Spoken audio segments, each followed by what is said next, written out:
j'aimerais revenir sur Charles de Bronx, Oliveira, très rapidement. Et parler de Topuria aussi rapidement. Les amis. En fait, voilà, encore une fois, on m'écoute pas quand je parle. Charles Oliveira, il n'est pas fini. On vous a dit, je le sais.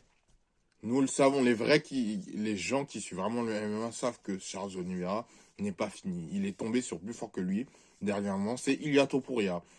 C'est un autre monde. C'est un autre step. Ouais, c'est un autre niveau. Topuria. Mais Charles, c'est Charles de Bronx Oliveira, les gars. On parle de qui? J'ai entendu des pronostics qui disaient que Gamrot allait l'étrangler. Dark deuxième round, troisième round, des trucs comme ça. Mais les gars, vous suivez les MMA depuis quand? Là, c'est un grappleur lutteur, Gamrot. Hein. C'est tout ce que c'est. Hein. Il met KO personne, il finit personne. Oliveira, les gars, c'est une ceinture noire. C'est même plus. Si on pouvait donner un autre terme pour dire qu'il a un niveau au-dessus de la ceinture noire en jiu-jitsu brésilien, on aurait pu lui donner à Charles Oliveira. Vous voyez ce que je veux dire? Je sais pas, les gars, on parlait d'un gars qui avait un knockout power impressionnant. Ok, Gamrot, il est très fort. Attention. Oh, on parle pas de n'importe qui. Mais quand même.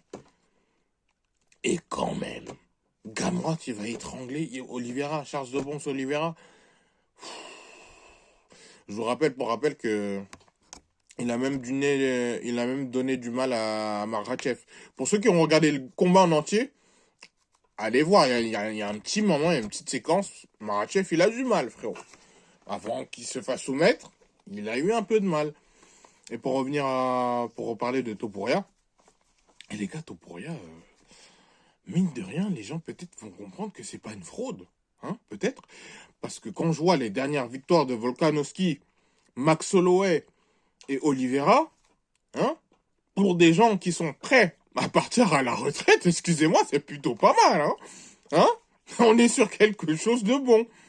Donc, Topuria, c'est l'escroc du village, on lui donne que des pré-retraités. Ouais, encore faut-il que la nouvelle génération batte les pré-retraités, les gars.